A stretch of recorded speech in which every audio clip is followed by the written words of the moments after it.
Okay, so having talked about Euler cycles, we'll talk about Hamiltonian cycles. Hamilton is an 1800s mathematician. He's one of the people who figured out complex numbers and the traveling salesman problem. So we'll define Hamiltonian cycles. There's an algorithm for finding Hamiltonian structures. That should be structures, that should be cycles. Sorry about that. Discuss a little bit why the algorithm fails, and present an algorithm which also sometimes fails for finding a solution to the traveling salesman problem. So here's some definitions from cycles that we had from the previous lecture. Cycle is a path that has no repeated edges, starts and ends the same vertex. Simple cycles, no repeated vertices. Euler cycle is a cycle that goes through all the edges. We saw an example of that. Could have repeated vertices. Hamiltonian cycle is a cycle that goes through each vertex exactly once. So it's a simple cycle, but it visits every vertex, right?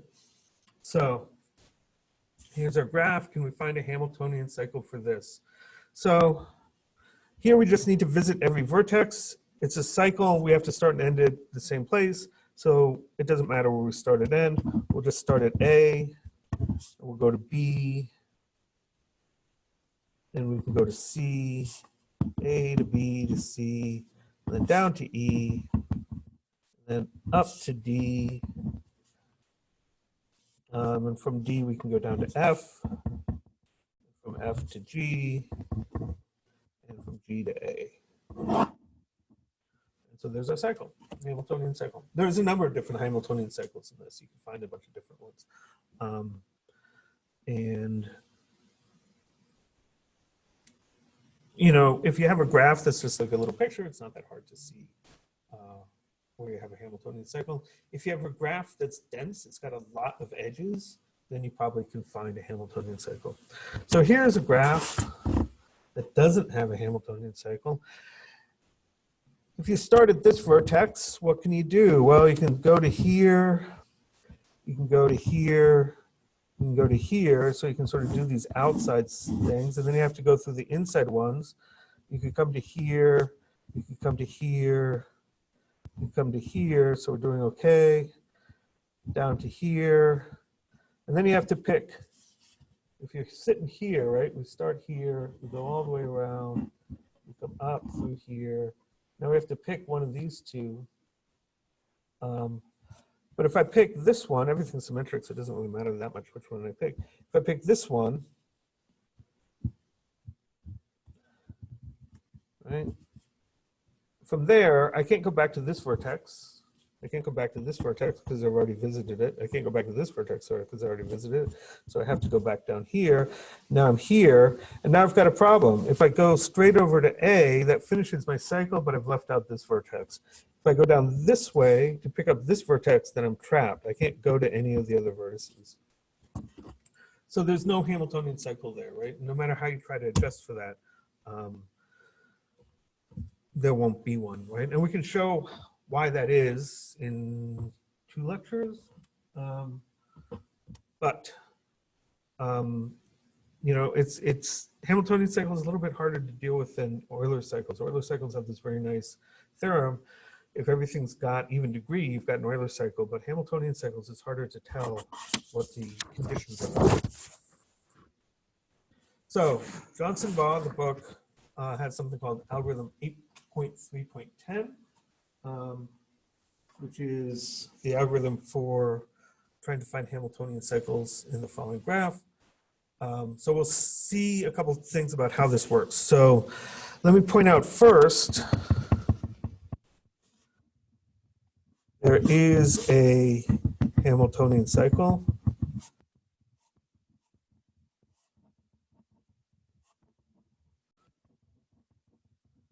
Right? I've labeled the vertices so that the Hamiltonian cycle is there, right? A, B, C, D, E, F, G, H, I, and back to A.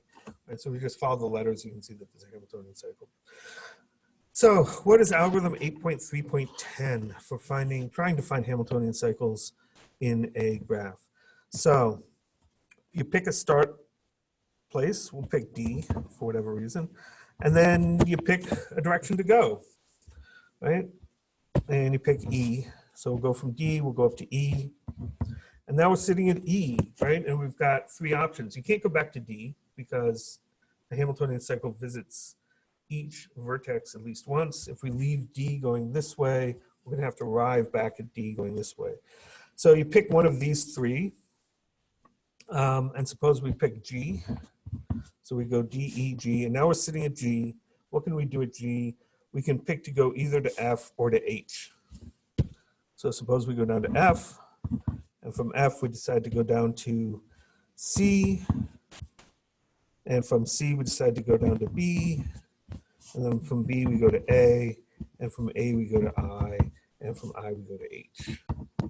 So we've gone here, D, E, G, F, C, B, A, I, H. And what this algorithm does is basically when you get to a vertex, it picks randomly of the available edges and you go out the edge, right? So what we've done is, I'm going to need a couple of different colors to do my different colors. Okay, so we'll put this one in blue. We started at D, we went to G, F, C. And so this is our computer just trying to, algorithm just trying to figure out how can I start at D, go through the whole thing, and then come back. So now when it gets to H, we're stuck because I can't go to G because I already visited. I can't go back to I because I already visited that. So how do I get unstuck? This is H.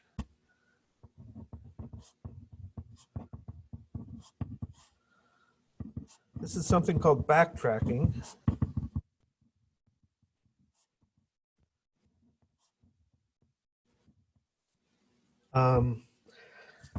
And so what we'll do is from H, we'll pick a direction to go to.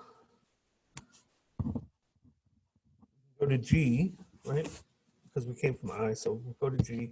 And the problem is now is that by going to G, right, we've ended up somewhere where we already are. So we'll put a dashed line here. But what we can also do is say, well, from G, we actually went to F. So instead of saying go D, E, G, F, blah, blah, blah, H, we can say do D, E to G. Instead of starting at G, let's just jump straight to H and come back. H to I to A to B to C to F. So this path is the same, we'll put this one in red, it's the same up until you get to G. And instead of going this way, we will go this way. We'll just reverse all these arrows until we get back to F and say, okay, well, what's the possibilities from F? Right? And then you can see how you'd actually get out of this. Because C is where you need to be, right? So you can switch the direction at some point and say, okay, well, let's go around here. And instead of ending up at F where we're stuck, we'll deal with something at C. So backtracking is a way to figure out where to figure out if you get stuck somewhere, backtrack through the graph till you've had another option and try and do that. This algorithm just sort of randomly produces attempts at Hamiltonian cycles. It can get stuck. If there's no Hamiltonian cycle, it will get stuck. Sometimes it can get caught in a loop where it just backtracks. And then if it backtracks again, you just end up doing the same thing over and over again. So when you're trying to write a program for how to find Hamiltonian cycles, you have to keep in mind that your program might get stuck and have to include some kind of a command like, get out and start again in another place. There is no easy way to find Hamiltonian cycles. You just have to, this is one way to do it, is you just randomly choose at each vertex where to go. If you have a little graph like this, you can actually see it sometimes. A different algorithm for finding graphs is something called a greedy algorithm. And greedy algorithms are not just in graph theory, you see them all over the place. They're one that tries to make the best choice in each instance without taking into account the global nature of whatever it's trying to do. And the traveling salesman problem is you've got a graph that looks like this. Each vertex represents a city.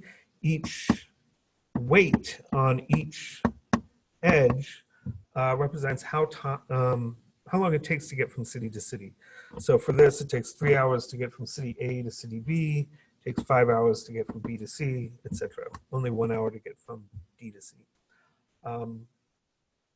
The traveling salesman problem is basically find a Hamiltonian cycle that has the least weight.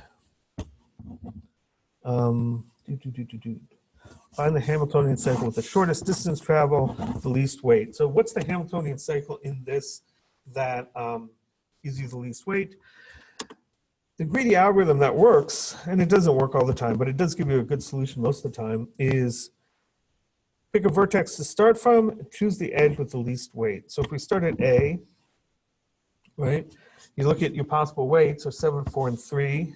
So we take this edge, because that's 3. And at B, what's the least weight we could do? That's going down to D, that's 4. From D, what are the least weights you've got? You've got 1 up to 1, you've got 1 up to C, you've got 1 down to E. If we do, we can take either one of the ones. If we take the one down to E, then we have to go up to C, because that's the least weight out of E, and then we're stuck. So we backtrack, right? Because from C, you can't go to B or D because you've already been there. But we can backtrack to D.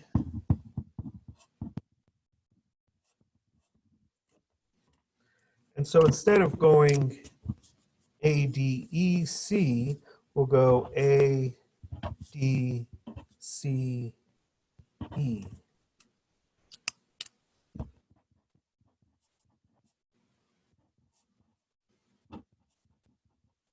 And our weights are 3. Oh, no. A goes to B, goes to D, goes to C, goes to E. And what are our weights? Our weights are 3, 4, 1, 2. Now we're at E. What's the cheapest way out from E? Well, we want to end at A, so we don't want to go directly to A. And then we have a 5 that takes us to G, but then we'll have to do a little bit of backtracking. So we'll just finish it off by doing that.